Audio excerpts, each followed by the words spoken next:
ಗಂಗಾವತಿ ಸರ್ಕಾರಿ ಪದವಿ ಪೂರ್ವ ಕಾಲೇಜು ಮೈದಾನದಲ್ಲಿ ಫುಡ್ ಕೋರ್ಟ್ ಬೇಡ, ಸರ್ವಾಂಗೀಣ ಅಭಿವೃದ್ಧಿ ಹೋರಾಟ ಸಮಿತಿ ಸಂಸ್ಥಾಪಕ ಅಧ್ಯಕ್ಷರು ಆಗ್ರಹ. ಗಂಗಾವತಿ ಜುಲೈ 6ರಂದು ಗಂಗಾವತಿ ಸರ್ಕಾರಿ ಪದವಿ ಪೂರ್ವ ಕಾಲೇಜಿನ ಆಟದ ಮೈದಾನದಲ್ಲಿ ಫುಡ್ ಕೋರ್ಟ್ ನಿರ್ಮಿಸಲು ಯಾವುದೇ ಕ್ರಮ ಕೈಗೊಳ್ಳಬಾರದೆಂದು ಸರ್ವಾಂಗೀಣ ಅಭಿವೃದ್ಧಿ ಹೋರಾಟ ಸಮಿತಿಯ ಸಂಸ್ಥಾಪಕ ಅಧ್ಯಕ್ಷ ಬಸವರಾಜ ಮ್ಯಾಗಳಮನಿ ಆಗ್ರಹಿಸಿದ್ದಾರೆ. ಈ ಕುರಿತು ಮಾತನಾಡಿದ ಅವರು, ಸರ್ಕಾರಿ ಪದವಿ ಪೂರ್ವ ಕಾಲೇಜಿನ ಮೈದಾನವು ವಿದ್ಯಾರ್ಥಿಗಳ ಕ್ರೀಡಾ ಚಟುವಟಿಕೆಗಳು, ಸಾರ್ವಜನಿಕ ಕಾರ್ಯಕ್ರಮಗಳು ಹಾಗೂ ವಿವಿಧ ಸಾಮಾಜಿಕ ಸಾಂಸ್ಕೃತಿಕ ಕಾರ್ಯಕ್ರಮಗಳಿಗೆ ಬಳಕೆಯಾಗುತ್ತಿರುವ ಪ್ರಮುಖ ಸ್ಥಳವಾಗಿದೆ.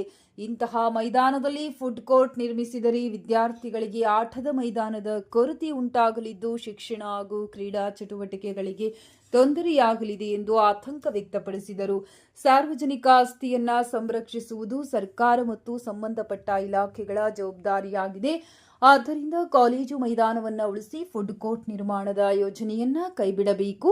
ಬೀದಿ ಬದಿ ವ್ಯಾಪಾರಿಗಳು ಕಷ್ಟದಲ್ಲಿದ್ದಾರೆ. ಅವರ ಕುಟುಂಬಗಳ ಜೀವನ ನಿರ್ವಹಣೆಗೆ ಅಗತ್ಯವಿದ್ದರೆ ನಗರದಲ್ಲಿರುವ ಹಳೆ ಪ್ರವಾಸ ಮಂದಿರ, ಹಳೆ ತಹಶೀಲ್ದಾರ್ ಕಚೇರಿ, ನಗರಸಭೆ ಕಾಂಪೌಂಡ್ ಬಳಿ, ಬಸ್ ನಿಲ್ದಾಣದ ಫುಟ್ಪಾತ್ನಲ್ಲಿ ಚಿಕ್ಕ ಚಿಕ್ಕ ಶೆಡ್ ಹಾಕುವುದು. ಈ ಸ್ಥಳಗಳಲ್ಲಿ ಯಾವುದಾದರೂ ಸೂಕ್ತ ಪರ್ಯಾಯ ಸ್ಥಳವನ್ನು ಗುರುತಿಸಿ ಫುಡ್ ಕೋರ್ಟ್ ನಿರ್ಮಿಸಬೇಕೆಂದು ಒತ್ತಾಯಿಸಿದರು.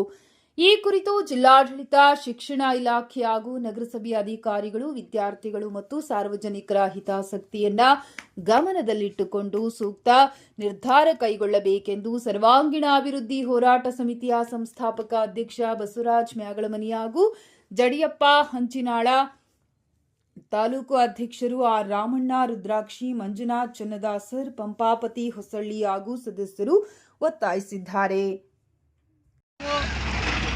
ಇವತ್ತು ಬೇರೆ ಬೇರೆ ರೂಪದಲ್ಲಿ ಇವತ್ತು ನಾಶವಂತ ಇದೆ.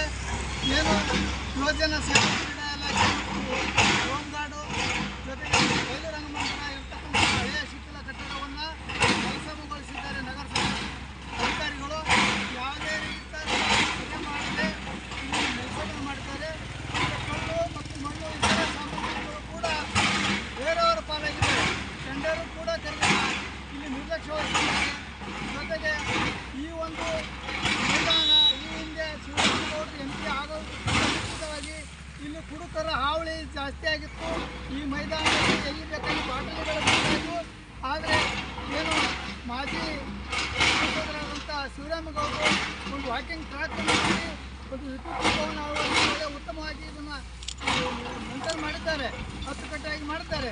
ಅಂಥ ಒಂದು ಸಂದರ್ಭದಲ್ಲಿ ಈಗ ಏನು ಫುಡ್ ಕೋರ್ಟ್ ಅಂತ ಮಾಡ್ತಾರಂತಕ್ಕಂಥದ್ದು ವದಂತಿ ಇದೆ.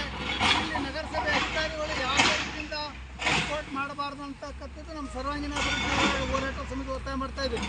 ಬೀದಿ ಬದಿ ವ್ಯಾಪಾರಿಗಳಿಗೆ ಮುನ್ಗಣನೆ ಕೊಡಬೇಕು, ಅವ್ರಿಗೆ ಒಳ್ಳೆಯ ವ್ಯವಸ್ಥೆ ಮಾಡಬೇಕು. ಅದ್ರ ಬಗ್ಗೆ ನಮ್ದೇನು ತಕರಾರು ಇರಲ್ಲ. ಇಲ್ಲಿ ಹಳೆ ಹೈವೇ ಇದೆ, ಮತ್ತು ಹಳೆ ತಹಸೀಲ್ ಕಚೇರಿ ಇದೆ, ಮತ್ತು ಬಸ್ ಸ್ಟ್ಯಾಂಡ್ ಎದುರುಗಡೆ ಇರ್ತಕ್ಕಂಥ ಫುಟ್ಪಾತ್ ಅದ್ರ ಮೇಲೆ ಯಾರು ಹೋಗ್ತಾ ಇಲ್ಲ. ಈ 3 ಸ್ಥಳಗಳಿದಾವೆ. 3 ಸ್ಥಳಗಳಲ್ಲಿ ಯಾವುದಾದ್ರೂ ಒಂದು ಸ್ಥಳಗಳಲ್ಲಿ ಬೀದಿ ಬದಿ ವ್ಯಾಪಾರಿಗಳಿಗೆ ಅನುಕೂಲ ಮಾಡಬೇಕು. ಈ ಒಂದು ಜೂನಿಯರ್ ಕಾಲೇಜ್ ಮೈದಾನದಲ್ಲಿ MLA ಮಕ್ಕಳು ಓದ್ತಾ ಇಲ್ಲ, ಬಡವರ ಮಕ್ಕಳು ಮಾತ್ರ ಓದ್ತಾರೆ. ಯಾರು ನಮ್ಮ ಮಕ್ಕಳು ಓದ್ತಾ ಇಲ್ಲ, ದೊಡ್ಡ ದೊಡ್ಡ ಶ್ರೀಮಂತರ ಮಕ್ಕಳು ಓದ್ತಾ ಇಲ್ಲ. ಇಲ್ಲಿ ಬಡ ಮಕ್ಕಳಿಗೆ ತೊಂದರೆ ಆಗ್ತೈತಿ. ಇಲ್ಲಿ ಏನಂದರೆ ಫುಡ್ ಕೋರ್ಟ್ ಮಾಡೋದ್ರಿಂದ ಇಲ್ಲಿರ್ತಕ್ಕಂಥ ಎಗ್ ರೈಸು ಬೇರೆ ಬೇರೆ ಗ್ರೌಂಡಲ್ಲಿ ಹೆಚ್ಚಾಗ್ತೈತಿ. ಇದು ಅಪಾಯ ಆಗ್ತದೆ. ದಯವಿಟ್ಟು ಶಾಸಕರು ಮತ್ತು ನಗರಸಭೆ ಸಿಬ್ಬಂದಿಗಳು ಎಲ್ಲರೂ ಇದ್ರ ಬಗ್ಗೆ ಅಂದ್ಕೊಂಡು ಇದು ಮಾಡಬೇಕು. ಒಂದು